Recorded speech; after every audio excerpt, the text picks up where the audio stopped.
Assalamualaikum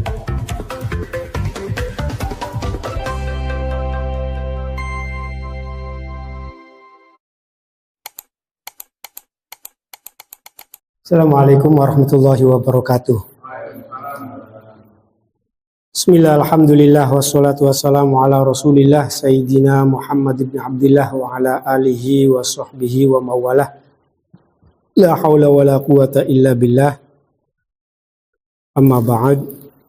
Alhamdulillah, kita masih diberi kesempatan oleh Allah Subhanahu wa taala untuk bisa melanjutkan pengajian kitab Bulughul Maram min Adillatil Ahkam sebagaimana biasanya di setiap malam Rabu. Hadis dari Anas radhiyallahu anhu ini masih menjelaskan terkait dengan jenazahnya. Dari Anas radhiyallahu anhu dia mengatakan syahidtu bintan lin nabi. Saya menyaksikan putri Rasulullah tudfanu dikubur, jenazahnya, istrinya, anak putrinya, anak perempuannya Kanjeng Nabi dikubur. Wa Rasulullah sallallahu alaihi wasallam jalisun alal qabri, dan Rasulullah duduk di pinggir kuburannya. Faro'aitu ainaihi tadma'ani, dan saya melihat kedua mata Kanjeng Nabi mengalirkan air mata, nangis. Kanjeng Nabi nangis. Jadi kata Anas, saya menyaksikan, saya melihat proses penguburan putrinya Kanjeng Nabi, dan Kanjeng Nabi duduk di samping kuburannya, di samping kuburan anaknya maksudnya. Dan saya perhatikan Kanjeng Nabi menangis, meneteskan air mata. Kemarin ada hadis yu'adzabu fi qabri bimaniha alaih. Kalau ada mayit itu kita tidak diperbolehkan, ada jenazah kita tidak diperbolehkan menjerit-jerit atau meratapi dengan berlebihan. Alasannya karena itu akan membuat kesengsaraan mayit di dalam kubur. Kenapa kita nggak boleh meratapi secara berlebihan? Ada beberapa hadis yang kemarin diantaranya tadi. Nah, tapi sekarang sahabat Anas melihat Kanjeng Nabi ketika prosesi mengkubur putrinya, itu Kanjeng Nabi nangis. Artinya meratapi kan. Nah, bagaimana ini? Nah, ratapan di sini faro'aitu ainaihi tadma'ani. Nangis itu adalah sesuatu atau sedih ketika ditinggal oleh orang yang dicintai, sedih ketika ada sahabat kita, ada teman kita, ada orang tua kita, ada orang yang sangat dekat dengan kita meninggal.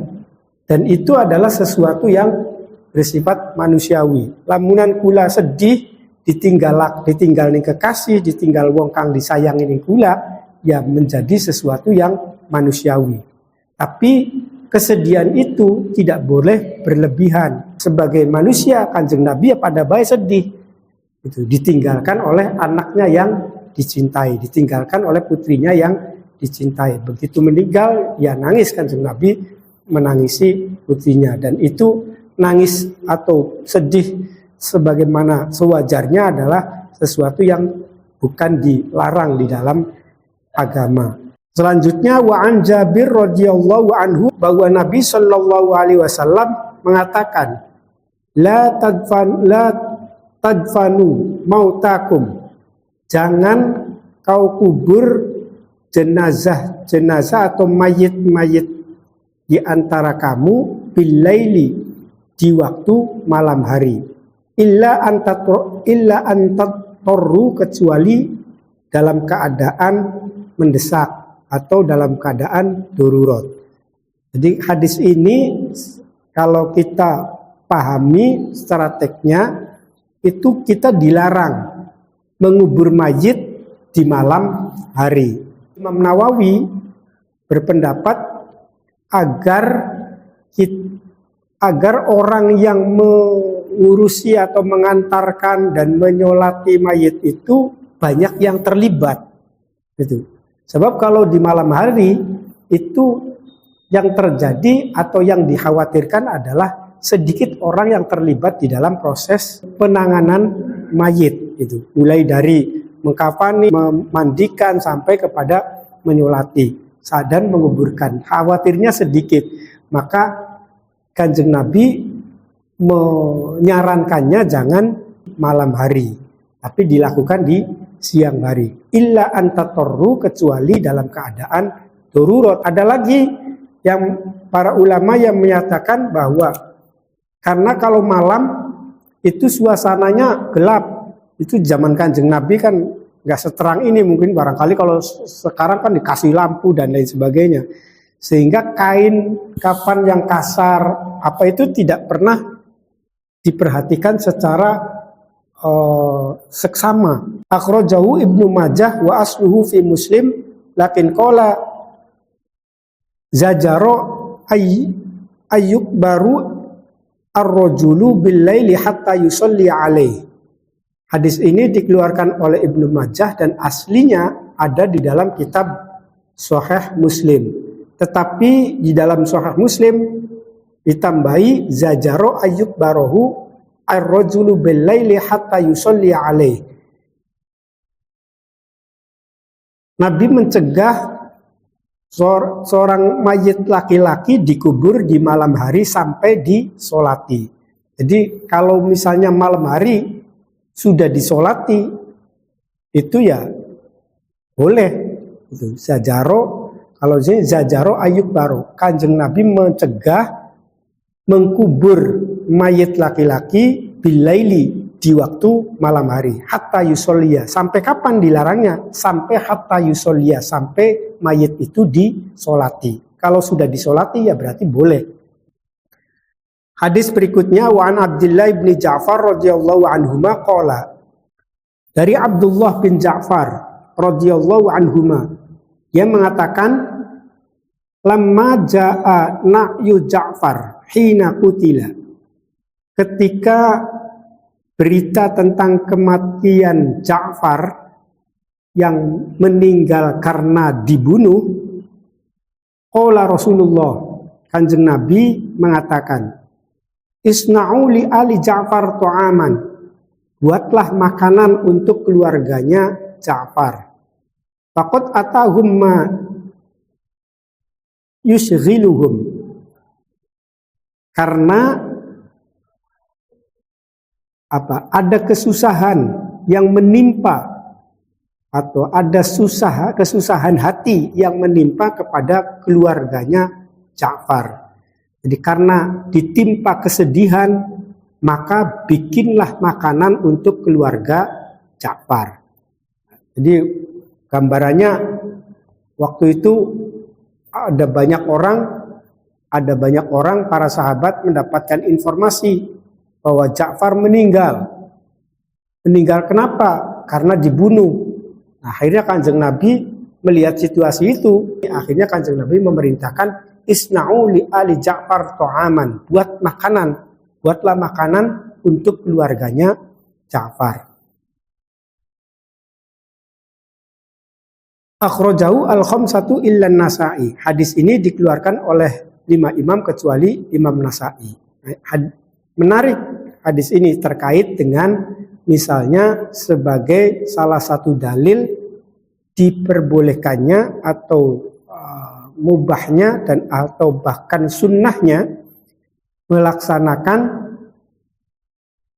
kalau tradisi kita itu tahlilan sedina, rong dina, telung dina sampai pada pitung dina. Pertama, secara logikanya, secara akalnya di dalam hitung dina itu ya kumpulnya orang yang kemudian membacakan doa untuk mayit. Jelas ini adalah sesuatu yang positif. Yang dibaca juga adalah yang bersifat zikiran, zikir kepada Allah, tentu juga sesuatu yang baik.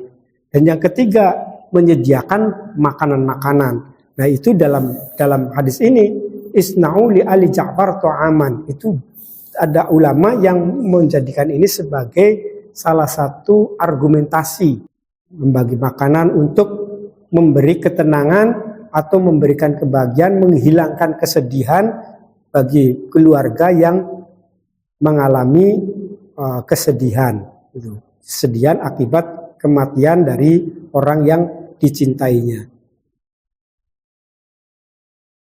Hadis berikutnya, wa an Sulaiman bin Buraidah an abihi radhiyallahu anhuma qala kana Rasulullah sallallahu alaihi wasallam yu'allimuhum idza kharaju ilal maqabir assalamu ala ahli diyar minal mu'minina wal muslimat wa inna insyaallah bikum lahikun as'alullaha lana wa lakumul afiyah rawahu Muslim.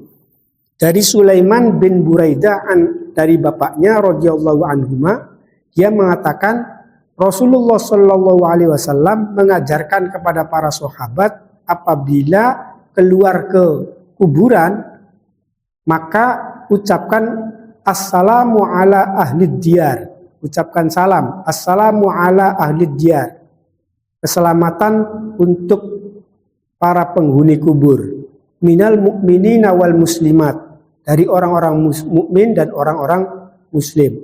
Wa inna insyaallah bikum lahikun, dan kami insyaallah akan menyusul kalian semua. As'alullaha lana wa lakumul afiyah, dan kami meminta kepada Allah, meminta kesehatan, meminta afiah kepada Allah untuk kami dan untuk kalian semua. Rawahu Muslim. Ini etika kita, hadis yang dijadikan sebagai landasan bagi para ulama yang mengajarkan kepada kita akhlak kita terkait dengan ketika kita masuk dalam lingkungan kuburan. Jadi kalau kita lewat, misalnya lewat di kuburan umum, maka kita ucapkan assalamu ala ahli diyar minal mu'minina wal muslimat wa inna insyaallah bikum lahikun as'alullah lana wa lakumul afiyah. Kalimatnya adalah demikian yang diajarkan oleh Rasulullah kepada para sahabatnya. Hadis selanjutnya, wa an Ibnu Abbas radhiyallahu anhuma qala, dari Ibnu Abbas radhiyallahu anhuma yang mengatakan Rasulullah sallallahu alaihi wasallam lewat di kuburan Madinah. Fa aqbala alaihim, kemudian Kanjeng Nabi menengok ke kuburan itu.